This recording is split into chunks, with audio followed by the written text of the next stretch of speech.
মন্ত্ৰী পিয়ুষ হাজৰিকাৰ মানৱীয়তা গুণাকুটিৰ 10টাকৈ দৰিদ্ৰ পৰিয়ালকে তেওঁ আগবঢ়ালে সাহায্য।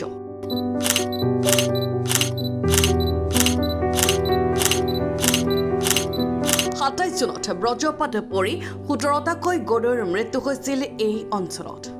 28/6/2026 তাৰিখে এই নাওবৈছা সমষ্টিৰ অন্তৰ্গত গুণাৱতী মণ্ডল সুবনচিৰি পঞ্চায়তৰ বালিচাপৰি গাঁৱত 18টাকৈ গৰু বিজুলী ঢেৰেকণিত মৃত্যু হয়। খেতিৰ ওপৰত নিৰ্ভৰশীল পৰিয়ালকেইটা দিশাহাৰা হৈ পৰিছিল এই ঘটনাৰ পিছত।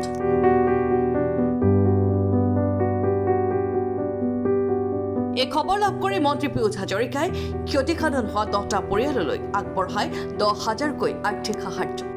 মৃত্যু হোৱাৰ পিছত আমি অসম চৰকাৰৰ জলসম্পদ মন্ত্ৰী পিয়ুষ হাজৰিকা ডাঙৰীয়া আমি তেখেতক খবৰ জনাইছিলোঁ আৰু খবৰ জনাৰ লগে লগে আমাৰ 10টা পৰিয়াললৈ যিসকল পৰিয়ালৰ গৰু মৃত্যু হৈছে তেখেতসকললৈ বিশেষ সাহায্য প্ৰদান কৰিবৰ কাৰণে তেখেতে আমাক যোগসূত্ৰ কৰি পেলাই তেখেতে আমাক কৃতিপণৰ অলপ হ'লেও আমাক ব্যৱস্থাখিনি আমাৰ হাতত দি পঠিয়াইছিলে আৰু আজি আমি এই পঞ্চায়তত আহি পেলাই তেখেতসকলৰ হাতে আমি এই পইচাখিনি আমি তেখেতসকলৰ হাতত গঠাই দিওঁ। মন্ত্ৰীগৰাকীৰ এনে কাৰ্যক সন্তুষ্টি প্ৰকাশ কৰিছে এতিয়া পৰিয়ালকেইটাই।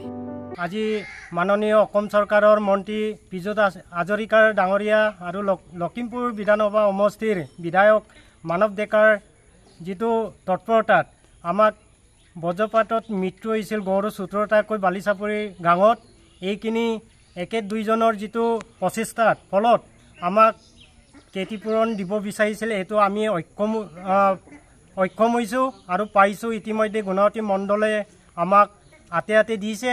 গতিকে আমি ধন্যবাদ জনাব লাগিব অসম চৰকাৰৰ মন্ত্ৰী মাননীয় পিয়ুষ হাজৰিকা ডাঙৰীয়া আৰু মানৱ ডেকা ডাঙৰীয়াক আমি সকলোৱে এখেতসকলক ধন্যবাদ জনাব লাগিব আৰু ভৱিষ্যতলৈ এখেতসকলৰ দীৰ্ঘায়ু আৰু কামনা কৰিছোঁ আৰু ভালে কুশলে এখেতসকলে যাতে যেন থাকে তাৰ বাবে আমি সকলোৱে ভগৱানৰ ওচৰত চিৰকৃতজ্ঞ জনাইছোঁ আৰু আমাক এনেকুৱা এটা অৱকাশ দিয়াৰ কাৰণে এখেতলৈ বহুত ধন্যবাদ জনাইছোঁ।